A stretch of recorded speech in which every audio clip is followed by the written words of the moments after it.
This is entitled The False Gods That Keep Us in Exile. It is applicable every day of the year, but is actually from Rabbah, Parshat Vayeshev. The Jewish people have been in the exile of Esav or Rome for over 2,000 years. Is there some reoccurring challenge in all our many stops along this journey that we have not yet overcome? This is what the Midrash explores. Its source, from all places, is the sin of the golden calf. Yet the Midrash, as I mentioned, comes from Parshat Vayeshev. There, the Midrash is setting up a perfect parallel between the micro journey of Yosef, who eventually goes down into Egypt, and his transformation there, and the many, many journeys of the Jewish people along the way, going down to many exiles, and our transformation. And amazingly, it all derives initially from one pasuk in Hosea: impose the yoke upon their jaws. This refers to something very destructive and negative that was said in each scenario, which sort of accelerated the whole process. In the story of Yosef, it says Vayave dibatam ra, that he would bring false accusations against his brothers to his father.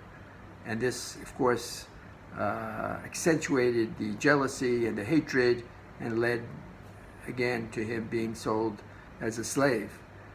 Now, what's really interesting, we're going to analyze it more in depth, is what is the negative statements that the Jewish people make, and I am interpreting this as continually make. What is it that they express that's always igniting their misdeeds? So interestingly enough, the Midrash identifies it as Ela Elokecha Yisrael, where it was said in front of the Chet Egel when they pointed to this golden calf and said, Jewish people, this is your new God. This seems to be a reoccurring issue. So if you think about, say, the Hanukkah story, Hellenism, there was a big conflict between those who were keeping the Torah and those who want to take the culture from the Greeks. So those who were imbued in Greek culture probably thought that this was more refined sense of Judaism. This became their God, Elokecha Yisrael. In recent centuries, you could look at socialism and communism also, that Jews embraced this wholeheartedly, and they thought perhaps this was a better form of Judaism, more sensitive to people's needs. And they were intoxicated with what it's going to bring them in terms of benefits and freedom. But of course, it turned out to be a false God. In our own day, the progressive liberal ideas is what many Jews, especially in the United States and in Europe, but even in Israel, they identified and as this is Judaism. This is a more enlightened form of Judaism, these progressive liberal ideas. Of course, many of them felt abandoned on October 7th, but this was Elokecha Yisrael, another example, a misguided way of thinking that Judaism has to be imbued with some kind of foreign ideals, foreign Western ideals in this case. And you could even say that the famous Conceptia, which was the way the top military brass in Israel and the leadership fooled themselves and lulled themselves with a false sense of security by thinking that that Hamas would never attack them, that they were neutralized, that they had better things to do, whatever. That falsehood was taking a Western way of looking at the reality of the Middle East and imposing it upon a very realistic Jewish way of looking at Yishmael and Yisrael and our destinies. And I did a video about this. That could be another example of Elokecha Yisrael, that we are superimposing in a misguided way values from some foreign source and thinking that is an enhanced form of Judaism. Of course, what's most disturbing about this Midrash is that by taking these two parallel paths of the journey of Yosef and the journey of the Jewish people throughout Jewish destiny, there seems to be some kind of symmetry, as if we, the Jewish people, can do what Yosef did. But what Yosef did was incredible. Yosef started out, as we said, bringing false accusations against his brother, but look where he ended up. He forgave his brothers. He covered up for them. He did so much for them. He protected them. He fed them. He hosted them. Amazing turnaround. And so while we're basically saying that the Jewish people have to reach that kind of pinnacle, has God perhaps raised the bar too high to say that we, the Jewish people, going through our journeys, are going to achieve the same thing as Yosef?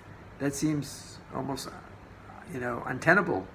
After all, we've been in 4,000 years of Galut, and this cleansing doesn't seem to be working. It's true there was tremendous output during the hardest output of Jewish, Torah during some of the worst times. But as far as the cleansing, as far as of coming out of these Goliot, these exiles, suddenly all, pure and closer to God, doesn't seem to be happening. So what is the Midrash doing by setting up this parallel? It has also been suggested that perhaps the cleansing doesn't come all at once, like in the story of Yosef. Perhaps the transformation of the Jewish people over our many exiles is not going to happen all at once. It's something that's going to happen gradually. For example, if you look at the reason why we had the first and second temple destroyed. The first one was because of those cardinal sins of murder, idolatry, and adultery. Perhaps once the first temple was destroyed, we never went back in the same aggressive manner to those particular sins. Likewise, the second temple, which was destroyed because of sinat chinam, baseless hatred, perhaps even though we see glimpses of that, unfortunately, even in our own day, perhaps it was never again as intense as it was in the second temple. So therefore, our cleansing isn't an all-at-once cleansing like what happened over a very short period of time at Yosef. Perhaps each stop along the way of exile, we are able to get rid of one very bad character trait. Perhaps each country that we were expelled from, a certain bad character trait was expelled from us as well. So I think that the question begs the answer. I think what the Midrash is saying is God has faith in the Jewish people. God knows that we have the strength and capability to yes, be exactly like a parallel story of Yosef, that we will get there. We will be cleansed, we will get there. That is exactly why the Midrash is setting up this parallel between Yosef's journey and our journey throughout Jewish history. And if it seems depressing at times, don't forget, the story has not yet been complete. It is still being written. Have a great Shabbos.